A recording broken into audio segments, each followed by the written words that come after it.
Storm Team 8 is tracking a severe weather alert. Well, considering what's on the radar, I think we're kind of lucky that we've only had one severe thunderstorm warning. That was in the central northern Oceana County, southern Mason County.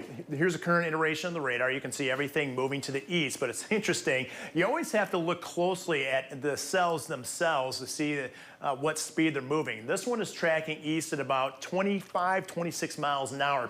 So in areas north of Grand Rapids, in particular Rockford, Cedar Springs, Casanova, Kent City, Pearson, up towards White Cloud, you're going to see heavy rain and also a lot of cloud ground lightning with that. So tracking this one east, we're looking at White Cloud right prior to 12:30, also Casanova, Kent City right after 12:30. The Wright Township area, 12:38, 12:40, Sparta right around 12:40, Howard City as well, looking at 12:50 time frame, Sand Lake right around 12:50 as well. Not severe, but again, heavy rain, a lot of cloud ground lightning. Been watching this line, which was more substantial, moving through northern suburbs of Chicago and also across Lake Michigan. Fortunately, it's weakened quite a bit. Still some gusty winds out of it, probably sub 40 mile an hour, and still a little bit of lightning, but the lightning count has really come down on that leading edge. Tracking this to the east, I'm gonna step out of the way here. You can see Alamo 1222, Oshtemo right around 1222. That's also the Plainwell area. We're looking at actually 1225 in the Plainwell area. Gun Lake Casino, Martin area 1225. Current watch until 4 o'clock this afternoon. And you're probably thinking, well, it's noon right now and those storms are moving through. Why would it go all the way to 4 o'clock? Well, we're expecting more thunderstorms upstream to develop and maybe possibly develop right over southwest lower Michigan.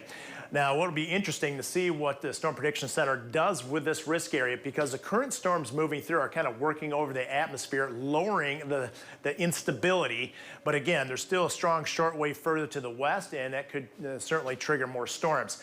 Here's a current look. You can see still an enhanced area, 3 out of 5, and that's just southeast of Grand Rapids, right around the Saugatuck area, up towards just south of Mount Pleasant and Greenville, right down south of Michigan-Indiana state line. Muskegon, Greenville, Grand Rapids, up to Big Rapids, Fremont, and Mount Pleasant. You're in a 2 out of 5 category for the chance of severe weather. Northern parts of the state looking pretty good or in the clear.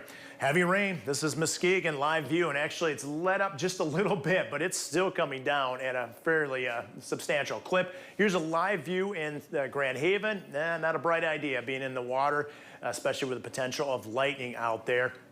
And it's going to be raining quite soon in your area. Now, just starting to rain in JLR Ford International Airport and also Grand Rapids. And you can see temperature 78 muggy degrees in Grand Rapids. Rain cools 75 Chicago and also in Milwaukee. Once these storms move through, I expect temperatures to go back up in the 80s quickly. Dew point temperatures, some of the highest I've seen so far this season. 71 dew point in both Kalamazoo, Grand Rapids, 73 in Holland, 72 in Coldwater. And that's very uncomfortable. We're going to have to deal with this higher humidity air right on through Friday, and it looks like on Saturday it will start going down to more comfortable levels, especially later in the day. Okay, this is one forecast model, high resolution forecast model we're looking at. This area moving through, but notice there's some back building further to the west. Now, if that happens, any of these certainly could be severe. Now, notice the time frame. It's 6 o'clock during the evening, may coincide with the evening commute. So we're really not out of the woods, I don't think, until around 9 o'clock or mid-evening, when a lot of this is going to move to the eastern side of the state. Will dry out tonight, and I think we're going to have a dry Thursday. This is what it looks like in terms of the rainfall futurecast. It does indicate we certainly could see some heavy rain out there, inch, maybe 2-inch amounts locally. Wind, it's out of the south, and that's one of the reasons why we have that juicy air out of there. Also, that warm front moving through. Let's go right to the 8-day forecast, and you'll be able to see we do have more chances of some showers and thunderstorms after a hot, muggy day on Thursday. It's going to be another hot one on Friday, and we could see some more showers and thunderstorms later Friday into Friday night. That cold front moves through Saturday, dropping our dew points, our humidity levels, and really most of the last weekend of July looks really nice. Yeah. Comfortable, still seasonably warm. That looks like a lot of that's going to carry over into beginning of August. We just got to get through today. Yeah. Right. Very stormy today. Yeah, very stormy. I was just telling Sue, I forgot to take my cushions off my patio furniture. I heard the rain on the roof. I was like, oh, I meant to do that this morning. Well, tomorrow's sunshine. It could dry. Oh, okay, good to know.